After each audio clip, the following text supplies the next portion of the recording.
This is Rick with Short Arm Solutions, Cybersecurity and IT Professional Podcast, where industry leaders share their insights. It is 6 questions in 9 minutes because hackers never sleep, so let's get to it. Vince, question number 1, in a few sentences, tell us who you are and what you do. Yeah, hi, I'm Vince Hill. Thanks for having me on your podcast. I'm a pre-sales SE with BluVector. I've been here since November of last year, and supporting the sales team and identifying opportunities, accelerating sales, responsible for everything technical, and closing opportunities with our company. Nice. You are the go-to guy. Trust me, I've worked with him in the past, folks. So question number 2, what's the best thing about being a cyber professional? Yeah, that's a big question. Out of the gate, my broad brush stroke answer is going to be no 2 days are the same, man. I mean, at a high level, you're kind of fighting for the good of protecting customers, and your customers can be, family members in the house, neighbors on the street, the team that you work with at work, the company, and then all your customers that are looking for ways to identify and protect their own, their own brand and organization. So, I mean, no 2 days are the same, because depending on which aspect you pick in cyber, I mean, it goes a mile deep. So and you can go at least a couple of miles wide in any area in cybersecurity. So, but from my perspective, my days are somewhat similar, but man, no 2 days are alike. I'm always doing something different every day. Keeps your brain active. Question number 3, I hear from other industry leaders that cybersecurity is a top concern. What does that mean to you? As a top concern, yeah. So what that means to me, definitely a top concern. It really comes down to how do you address that, right? As far as a top concern, it's understanding from your organization's perspective, what are the risks? What number one, where are your crown jewels? What are the risks associated with if that gets out? What are the measures you put in place to protect your organization, to identify things outside the normal within your environment? And then what do you do to protect and be able to protect yourself from threats if you do get a bad actor in your environment? How do you continue operations without performance degradation or loss of content or loss of an ability to deliver your service? And lastly, how do you recover from that? I mean, those are big items that have a cost associated with that, right? And I don't know if any organization has an infinite budget. You've got a finite budget. So how do you kind of balance all of those things and put it in perspective with time, money, effort, resources to be able to balance that out, right? And where do you invest? So I mean, it's a big question. A lot of things that follow through with that in addressing cybersecurity, right? I think that's, in general, that's what goes through my mind. Nice. It is a big question, and here's a bigger question for you. Question number 4: what piece of insight do you want to share with other cyber experts?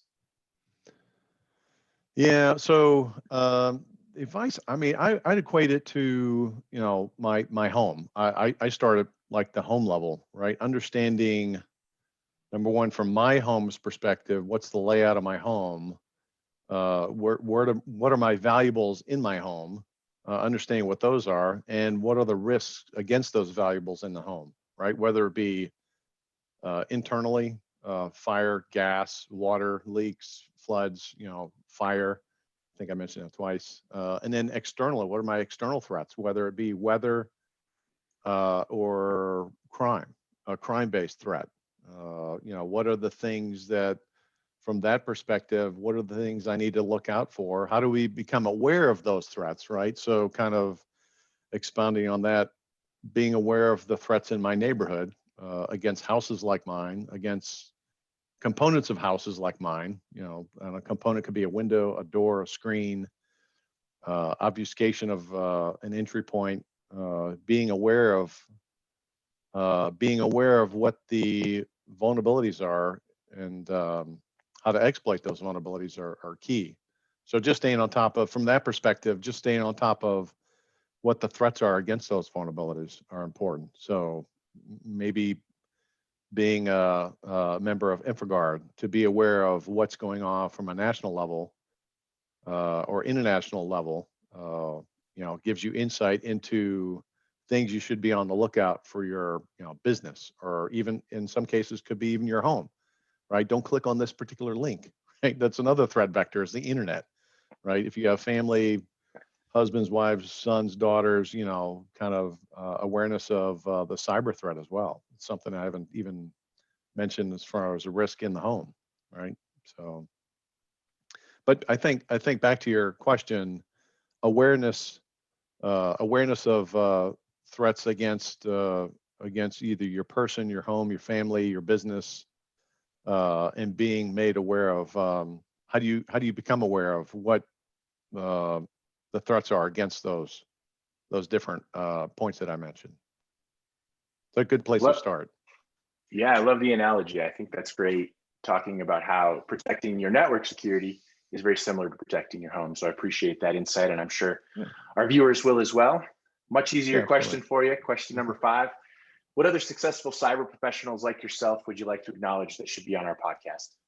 Yeah, a couple of people come top of mind. Friends that I've known in the business for about 20 years now, actually. I'm prior active duty Air Force, so I got out back in '98 and met these guys right around that time as I joined a consulting organization and later a managed security services organization. So the first one is Tim Cullen, fantastic guy, extremely knowledgeable in the cybersecurity space, and another gentleman by the name of John Hackmeyer, another good individual, solid technical skills and background in cybersecurity.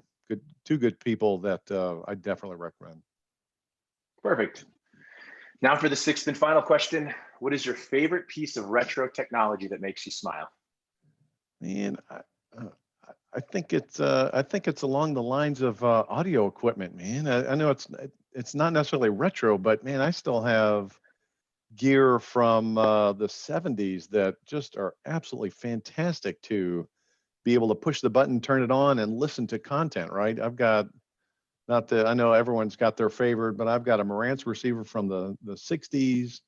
I've got a quad headphone set that's a big giant, looks like I've got some nerdy geeky thing on, but man, for the vintage age of that particular piece of technology, I think that was from the 70s. It was pretty badass from the time, back in the days, having a quad headphone on it. And you won't see me wearing that in front of anyone else, but man, when you put it on, it still works, and it's pretty cool to listen to. That's awesome. They make them last. They used to make them last. I mean, nowadays, my iPods are dead after a year, right? So well, these are all wired. These are all wired. That's too, fair. so That's very cool, true.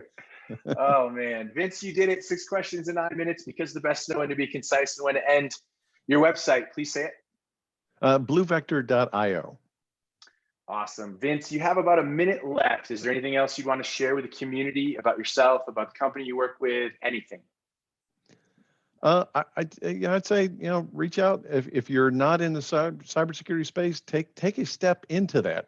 I started just humbly. I started by someone looking over someone configuring a router a long time ago, and that got me into network infrastructure stuff and understanding the controls in place for networking, and that led on to my entry into the cybersecurity space. So start somewhere and just have fun while you're doing it.